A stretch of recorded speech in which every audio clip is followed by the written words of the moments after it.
Jason Tatum magaling na, naglalakad na walang boot. Celtics inunahan na si Al Horford at Stephen Curry may tatlong salita kay Butler. Ano ang ibig sabihin nito? Championship is coming?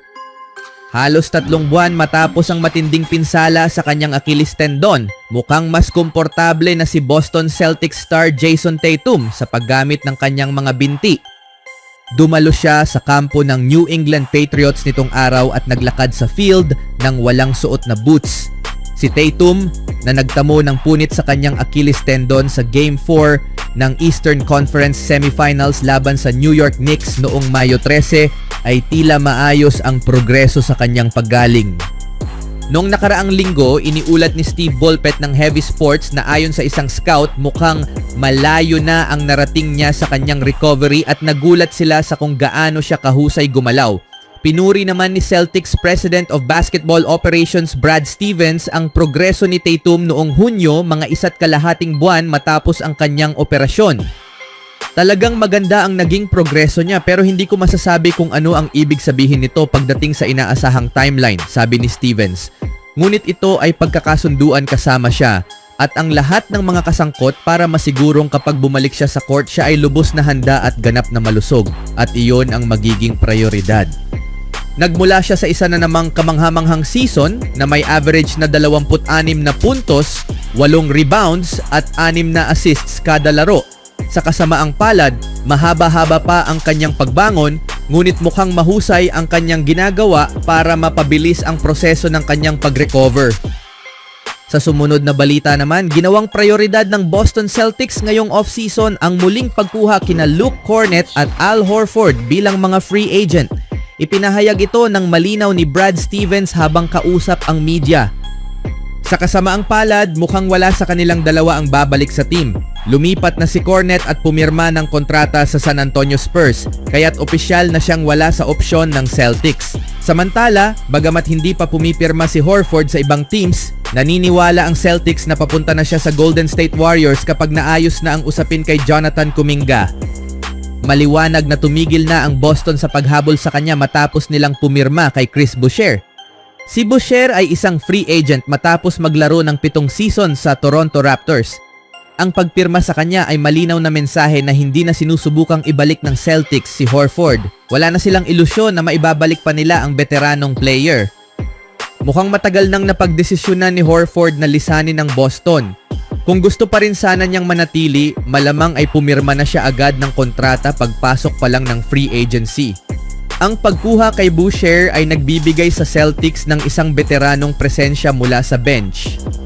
Isa siyang player na may kakayahang gawin ang maraming bagay na ginagawa ni Horford, tulad ng pagkuha ng rebounds at pag-shoot ng mga open na 3-point shots. Hindi kasing galing tagapagtanggol si Boucher gaya ni Horford noong nasa prime pa ito. Pero hindi na rin naman nasa prime si Horford ngayon. Ito rin ang dahilan kung bakit hinayaan na lang siyang pumirma sa ibang teams.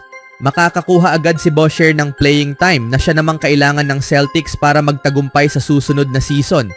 Noong nakaraang season kasama ang Celtics, nagtala si Horford ng 9 na puntos, 6 na rebounds at 2 assists kada laro. Samantalang si Boucher ay may 10 puntos, 4 na rebounds at 1 assists kada laro para sa Raptors.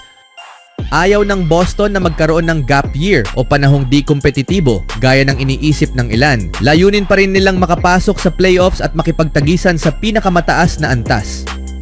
Sa huling balita, kamakailan, nag-post si Jimmy Butler sa Instagram ng isang video ng kanyang training ngayong off-season at naglaan siya ng ilang minuto upang kausapin ng direkta ang kanyang mga taga-subaybay. Binalaan niya ang lahat na mag-ingat sa Big 3 ng Warriors ngayong bagong season dahil plano niyang tumalon tungo sa pagiging isang dakilang player ngayong taon. Papunta na ako sa pagiging great mga bro. Si Robin, iro-Robin niya talaga ng todo na to ngayong taon. Gagawin ni Batman ang trabaho niya. Si Draymond naman ang Batmobile, alam mo yon? Siya yung nagdadala sa amin kung saan namin kailangang pumunta. Gumagawa siya ng kaunti sa lahat. Shoot that thing, bang bang. Kapag may bumaril sa amin, siya yung gumugulong at nagpoprotekta. Gets mo ko? Golden State all the way. Papunta na kami. Sinasabi ko sa inyo. Nandoon din si Buddy sa China kamakailan. Ewan ko nga kung bakit pero grabe ang suporta sa kanya dito. Sina Stephen Curry at Buddy Hield ay nagkomento rin sa post ni Butler bilang pagpapakita ng suporta at hype bilang mga kasamahan niya sa team. On the way, isinulat ni Curry. It's because they love a real one out there, isinulat din ni Hield. Matatanda ang tinawag ni Butler ang sarili bilang si Robin kay Stephen Curry na Batman nitong taon ng playoffs.